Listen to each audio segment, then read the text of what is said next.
सबसे पहले हम बात करते हैं कनाडा में जिन भी लोगों की एप्लीकेशन लगी है, अगर उनका वीज़ा अप्रूवल हो रहा है तो उन्हें मल्टीपल वीज़ा मिल रहा है कि सिंगल एंट्री वीज़ा मिल रहा है। तो अभी रिसेंटली मैंने अभी परसों ही पासपोर्ट एक रिसीव किया है जो कि कनाडा का विजिटर वीज़ा मुझे मिला है। आप ये चेक कर सकते हैं।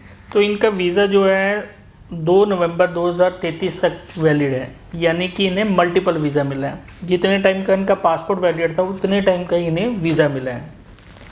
तो अगर आप भी पेरेंट्स हैं या ब्रदर सिस्टर किसी ने अपनी विजिटर एप्लीकेशन लगाई है, अगर उन क्लाइंट्स की एम्बेसी से वीज़ा अप्रूवल होने के बाद स्टैंपिंग हो रही है तो काफ़ी हद तक चांसेस है कि फैमिली मेम्बर का जो वीज़ा है वो मल्टीपल वीज़ा ही आएगा।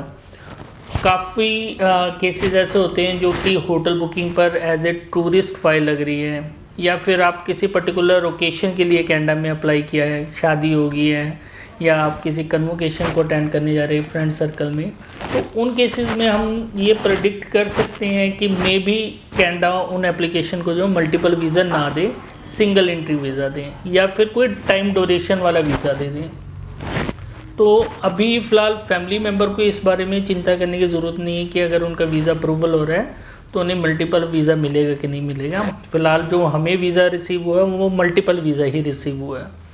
तो इसके साथ तब सेकंड टॉपिक जो कि काफ़ी ज़्यादा इस समय हाईलाइट हो रखा है, हर एक जगह पर न्यूज़ चल रही है कि कनाडा का ये सही समय है वीज़ा अप्लाई करने के लिए, चाहे हम स्टडी वीज़ा अप्लाई कर रहे हैं चाहे हम विजिटर वीज़ा अप्लाई कर रहे हैं। तो पहले मैं बात करूंगा स्टडी वीज़ा की।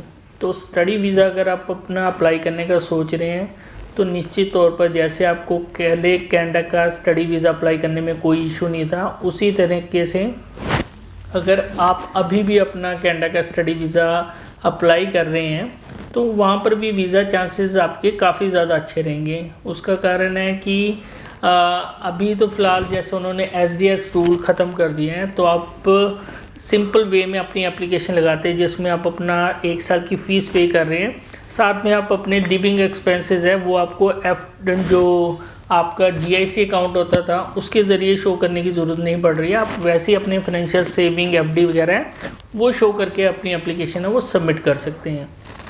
हाँ, इसमें ये चीज़ हो सकती है कि आपका जो टाइम ड्यूरेशन है एम्बेसी का डिसीज़न देने में वो थोड़ा सा ज़्यादा हो सकते हैं, लेकिन फ़िलहाल अभी स्टूडेंट एप्लीकेशन जो है एम्बेसी में काफ़ी हद तक कम है।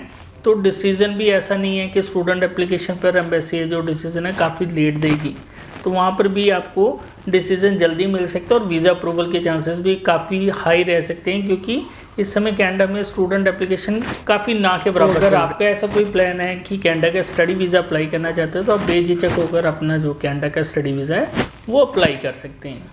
अब दूसरी बात करते हैं कि विजिटर वीज़ा अप्लाई करने का ये सही टाइम है।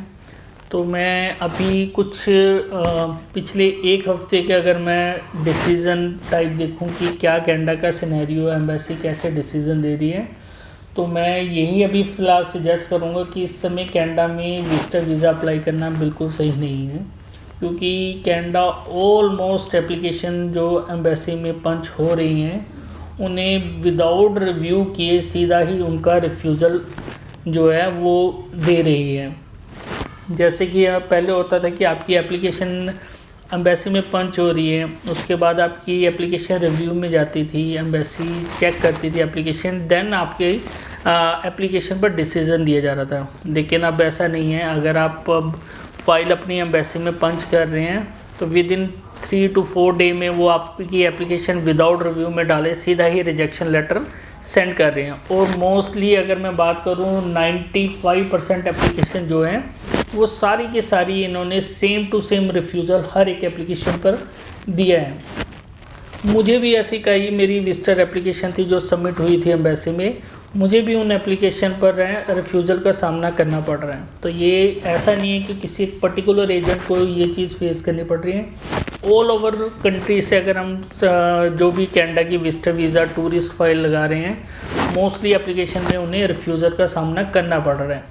लेकिन रिफ्यूज़ल का मतलब ये नहीं है कि आपकी एप्लीकेशन ख़राब होगी, आप कभी दोबारा अप्लाई नहीं कर सकते, ऐसा नहीं है।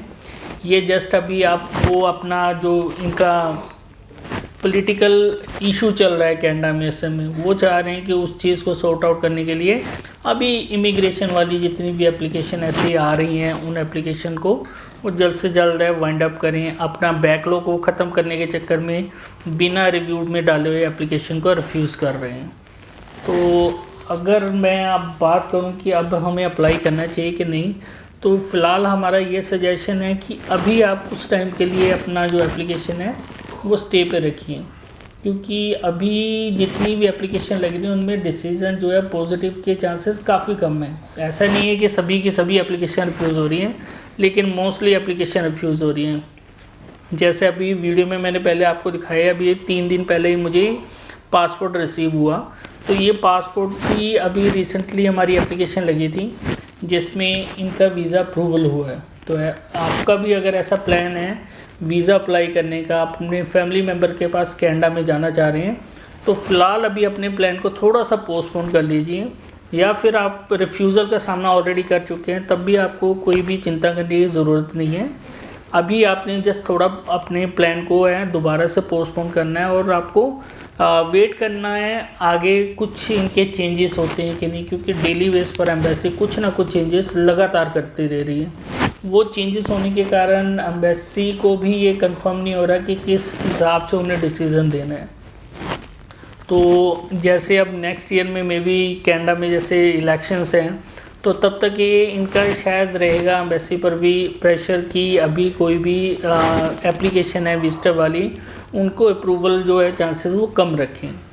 तो नई अपडेट जब तक नहीं आती तो हमारा सजेशन ये रहेगा कि आप तब तक के लिए अपना जो भी प्लान है कनाडा जाने का वो थोड़ा सा पोस्टपोन रखें। तो अगर आप भी चाहते हैं कि ऐसी नई से नई अपडेट हर कंट्री के रिगार्डिंग आपको टाइमिंगली मिलती रहे, तो आप गुडबिट के साथ संपर्क में रहिए हमेशा।